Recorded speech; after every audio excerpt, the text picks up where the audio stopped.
É sexta-feira. Bom dia, cor do dinheiro do dia... Aliás, a cor do dinheiro do dia 11 de junho do ano da graça de 2021.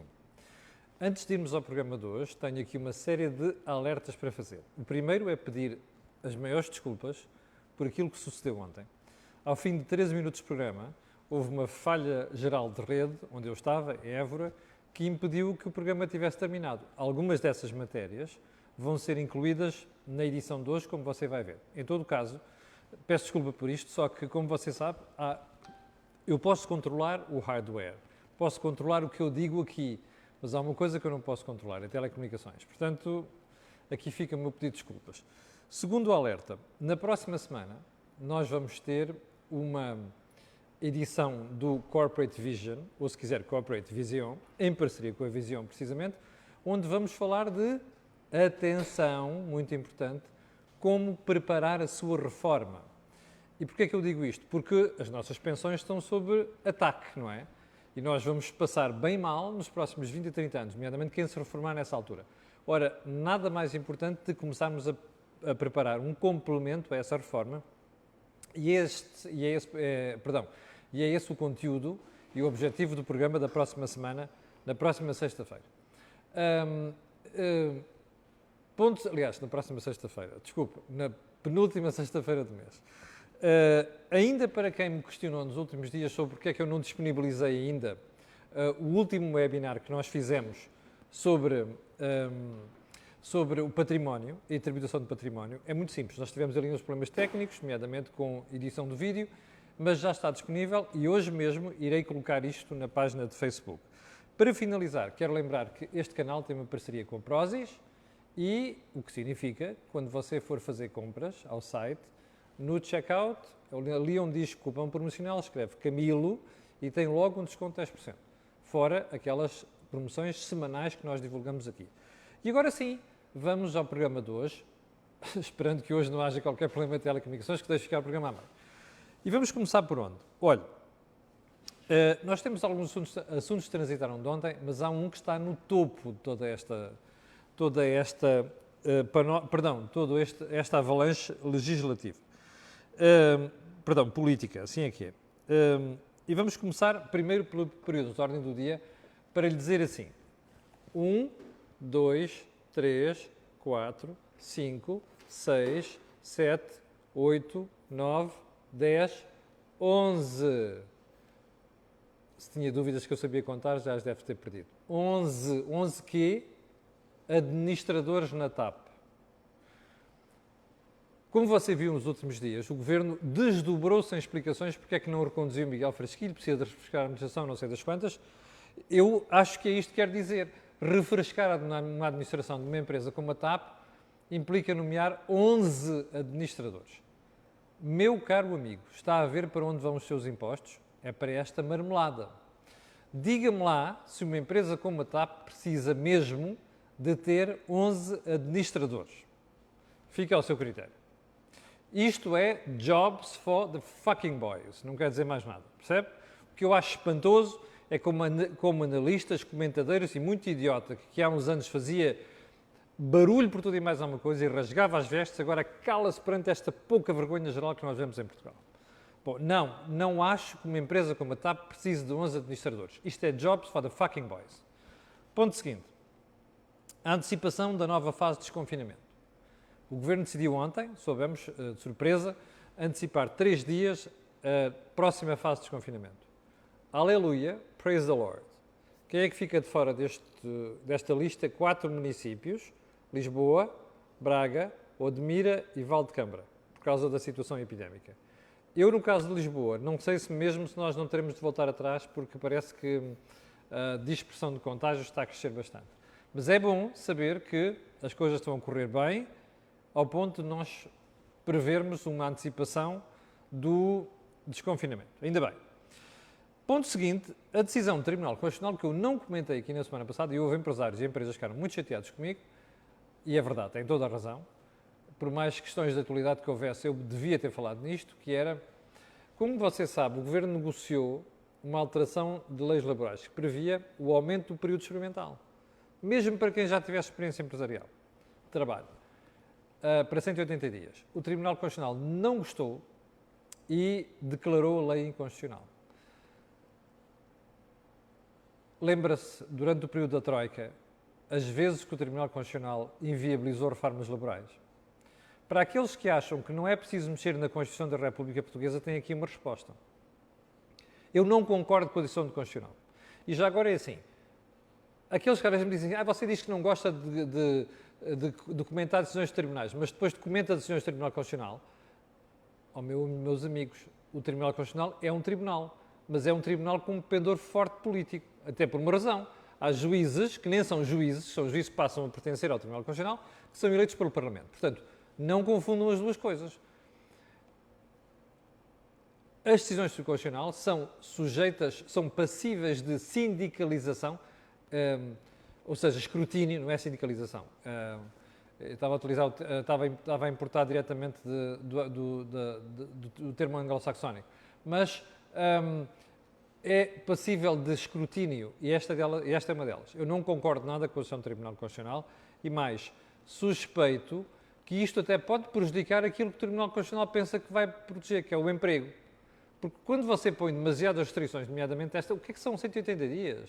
6 meses? Qual é a dificuldade de passar 6 meses em período experimental? Qual é o problema? Qual é o drama? Ou os meninos do Constitucional estão tão velhos hoje em dia que já nem sabem nada da realidade empresarial? Se calhar é isso. Ou então estão tão vinculados à pancada socialista que são incapazes de perceber isso. Pronto, mas vamos admitir que aquilo é aceitável porque é decisão do Tribunal. É a altura mesmo de ser na Constituição da República Portuguesa. Ponto seguinte.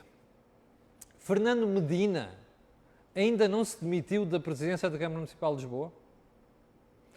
Aquilo é umas a seguir às outras e nós vamos ver isso daqui a bocadinho. Mas onde é que eu queria começar hoje? Talvez o ponto mais importante. Das 3 pessoas, vamos à manifestação organizada em janeiro deste ano por 3 dissidentes russos que vivem em Lisboa. 2 deles têm dupla nacionalidade, um não tem. Organizaram uma manif para protestar contra a prisão do Sr. Alexei Navalny. Quando isto passa a ser, isto é muito simples. Quando você quer fazer uma manifestação, tem que comunicar às autoridades o seu nome, o seu cartão de contribuinte, do cidadão, a morada, o número de telefone, para que seja comunicado à polícia, à PSP, por razões de segurança. E faz todo sentido. O que é que não faz sentido? É uma autarquia pegar naqueles dados e mandar para o sítio errado. O sítio errado é a Embaixada Russa. Ou seja, você está a protestar contra o que um país está a fazer e as autoridades do outro país entregam os seus dados à autoridade do país visado. Isto não lembra a um idiota.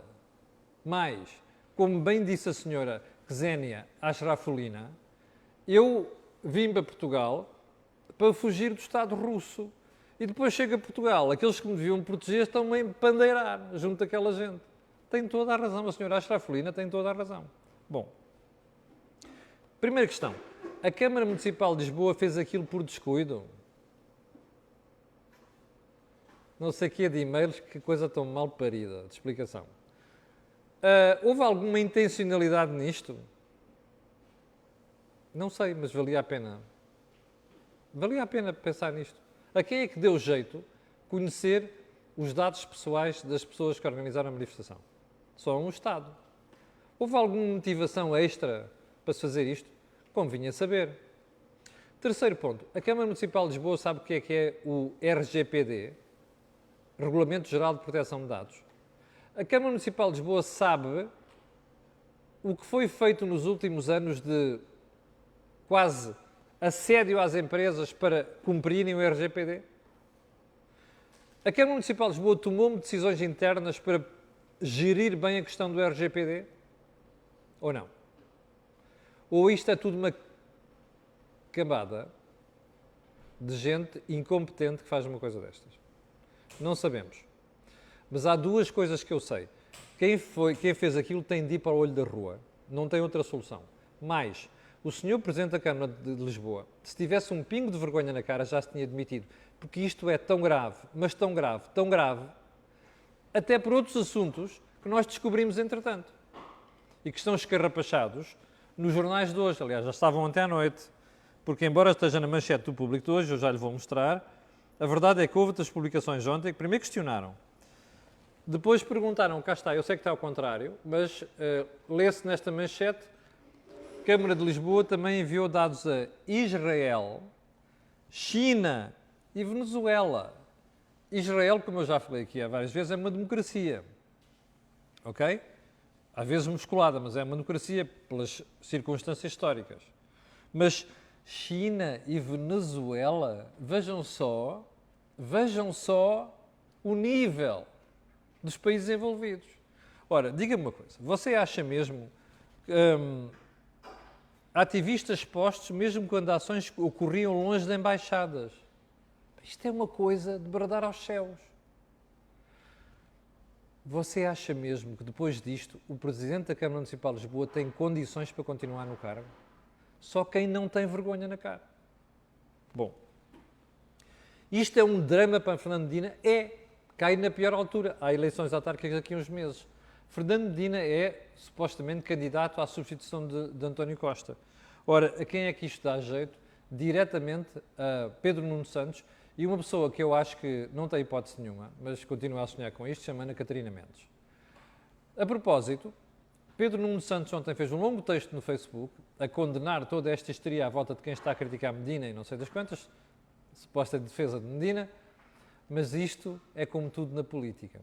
Eu acho que Pedro Nuno Santos fica muito bem perante a opinião pública, mas Fernando Medina está farto de saber que isto deu muito jeito a Pedro Nuno Santos e, portanto, deve estar a dizer assim, que hipocrisia. Ou então outro tipo de termo que eu não posso utilizar aqui. Seja como for, está a ver como é que é a política. Isto dá claramente jeito a Pedro Nuno Santos. Não estou a dizer, atenção, não estou a dizer que Pedro Nuno Santos é que deixou de ir a informação. E se alguém disser aí, eu nego que eu disse, portanto, tire daí as conclusões. Bem, onde é que isto nos leva? A uma situação gravíssima, que é, ainda bem que o Presidente da República deve qualificar isto de grave. Estranho, o Sr. Primeiro-Ministro que não dava jeito nenhum que Fernando Medina saísse da corrida, está caladinho, não é? Ou disse umas palavrinhas, ou não sei das quantas. Não é aceitável. Isto é muito, mas muito grave, e isto tem de ser apurado e tem de ser levado até às últimas consequências. Até por causa da implicação que isto tem. Imagine você, um indivíduo como o Putin, que manda matar gente fora da Rússia, ter acesso a isto, à morada desta senhora. A senhora e as três pessoas, percebe? Imagina que é o regime da Venezuela, a China. Isto não é aceitável. Bem, agora vamos para outra questão. Eu não sei se reparou, mas ontem o Político, é um jornal de dimensão europeia, com cada vez mais influência, que se move muito bem nos meios de Bruxelas, fez uma extensa reportagem sobre isto. Um dos autores da reportagem é um senhor jornalista que conhece muito bem Portugal. E essa reportagem, que eu tiro de tudo o que saiu ali, mas de tudo o que saiu ali, meus amigos, eu quero chamar a atenção para uma coisa. O momento em que o jornal fala com a senhora Ashrafolina, ok? E na conversa com esta senhora, há uma parte que me deixou verdadeiramente banzado. E essa parte é aquela em que a senhora Ashrafolina diz, literalmente, ouça o que eu vou dizer, ouça bem, porque isto não é meu. São palavras da senhora Ksenia Ashrafolina. I told Portuguese journalists about this in January, but nobody wanted to report on it. Percebeu? Eu, Ashrafolina, contei esta história aos jornalistas portugueses em janeiro, mas ninguém quis fazer uma reportagem ou então dar conta do assunto. Se isto for verdade, o jornalismo português pode passar com um paninho na cara, percebe? Porque isto é uma vergonha. E eu repito, se isto for verdade. E se eu estivesse no lugar do presidente do Sindicato de Jornalistas, que não serve para porra nenhuma em Portugal, ok? E se eu estivesse na comissão de carteira de jornalista, pegava no telefone, ligava à senhora Ashrafolina e dizia assim, minha senhora, a senhora importa-se de dizer com quem é que falou? Que é para a gente saber. Que é, primeiro, se é verdade, e em segundo lugar, saber quem são os jornalistas que se preocupam com tudo e mais coisa em Portugal, menos com uma coisa tão grave como esta. Porque já repara uma coisa, isto é grave. A função do jornalista é condenar estas coisas, reportá-las e dar conhecimento à sociedade. Ora, se um jornalista não faz isto, não é por demissão de investigação. Já agora, jornalismo de investigação, convinha que pegassem nisto. Eu sei que há pessoas mais sérias do que outras no jornalismo de investigação. Essas mais sérias, em que eu acredito bastante, espero que peguem nisto. Mas agora repare, ao jornalismo compete denunciar estas coisas. Se eu não sei, ainda posso alegar que não sei. Se eu fui informado de uma situação destas e não tratei, isto é uma vergonha generalizada em Portugal. E eu tenho muita pena, porque é coisas como estas que vão descredibilizando aos poucos o jornalismo. Bom, vamos passar à frente. Uma das coisas que eu tinha para lhe falar ontem, já agora só um pormenor que eu me esqueci, o voto de pesar pela morte do Neno. Lembra-se que eu disse aqui há uns dias que talvez as reflexões mais importantes que nós podemos fazer é quando acordamos, dizer assim, estou vivo, não é? Viu o que aconteceu ao Neno? De um momento para o outro foi-se. Uma pessoa brutal, extraordinária como ele era. A vida é mesmo isto. Eu vou-lhe mostrar aqui um gráfico e você vai ficar a saber qual vai ser o seu futuro nos próximos anos, ok? O gráfico é este. Eu hei de disponibilizar isto daqui a bocadinho. E este gráfico nem é meu, saiu no Jornal de Notícias, e ainda bem, é a evolução da despesa pública em Portugal. Olha aqui o ponto mais baixo em 2012 e como ele começa a crescer e neste momento já vai em a evolução anual da despesa prevista com ministérios, portanto, do Estado, a Administração Central. Em 2012 era 47,1 mil milhões de euros. Para 2020, ainda não temos dados totalmente fechados, terá ficado em 73 mil milhões de euros. Ouviu? Quase duplica. Você dirá, não são bem estes números, não sei das quantas. Seja. Sabe o que é que interessa aqui? É a reta. E não é a reta do é a reta de tendência. Em matemática sabe o que isso quer dizer. Reta de tendência. Se quiser, vai haver a derivada. Ok? Para complicar um bocado mais. Vai haver a derivada. Eu sei que a malta de letras às vezes tem dificuldade disto, não é? Mas eu também já fui de letras. Portanto, derivada. E veja para onde é que vai a despesa pública. Sabe o que é que isto quer dizer? Você que está desse lado, sabe o que é que isto quer dizer? I want you. Ou seja, é o Estado a dizer assim, eu quero a sua carteira. Percebe? Porque esta marmelada não se paga com dívida. E quando se paga com dívida, você vai pagar essa dívida mais tarde. Isto quer dizer que é assim, o Estado a dizer-lhe, eu quero a sua carteira. O seu IVA, o seu IRS, o seu IRC, o que você quiser. Para sustentar esta marmelada. Lembra-se da conversa há bocado dos administradores na TAP? É para estas coisas. Lembra-se de eu ter dito há bocadinho ter criticado ontem a história da nomeação de Pedro Adão e Silva? É para estas coisas, percebe? 5 anos, pá, com um gabinete ministerial, como diz o Jorge Marrão, recordo, no think tank desta semana, é o Ministério do 25 de Abril. Isto é terrível. Isto dá cabo dos nossos impostos. Não se esqueça disto, você ouviu aqui, ok? Não é novidade nenhuma, há outras pessoas a dizer, mas você ouviu aqui. O problema é que às vezes as pessoas não explicam isto aos portugueses, que é, isto quer dizer I want your taxes. Eu quero a sua carteira. I want your wallet, ok? Eu quero os seus impostos, eu quero a sua carteira. Ponto seguinte. Quero uma boa medida do sucesso deste governo durante a pandemia. Eu não me esqueci. Foi manchete do Público na segunda-feira, acho eu. Está aqui. Apoios para pagar rendas apoio para pagar rendas chegou apenas a 769 famílias e com atrasos. Ouviu bem?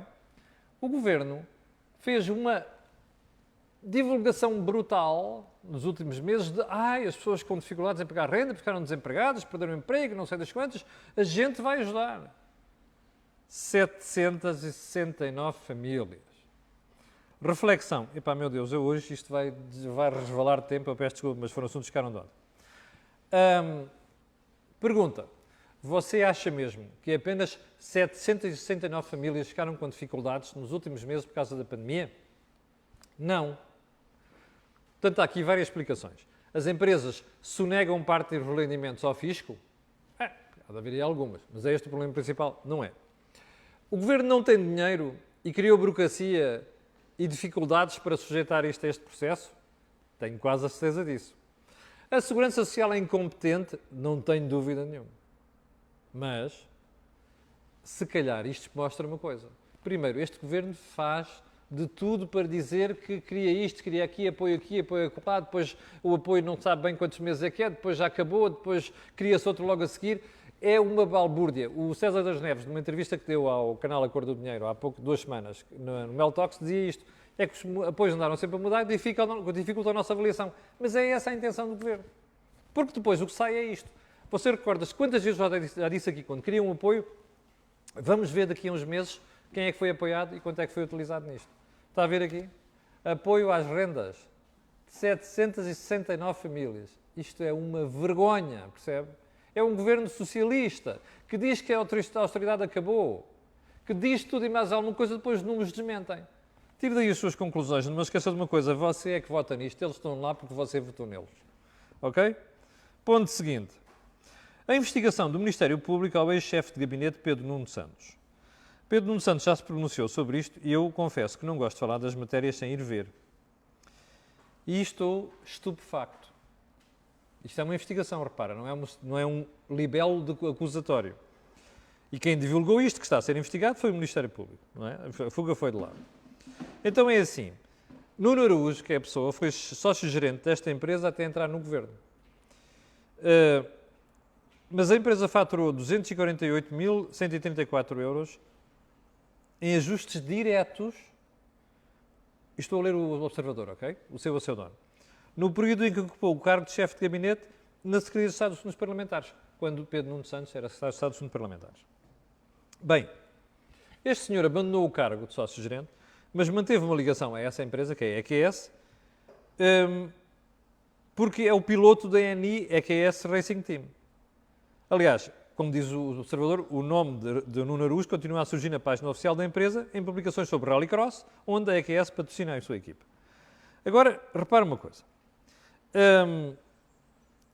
A EQS, segundo o portal base, como sabe, terá faturado terá feito 34 contratos com entidades públicas, totalizando o valor total de 850 mil euros. Mas deste total, 250 mil euros foi durante o período em que Nuno Araújo foi chefe de gabinete.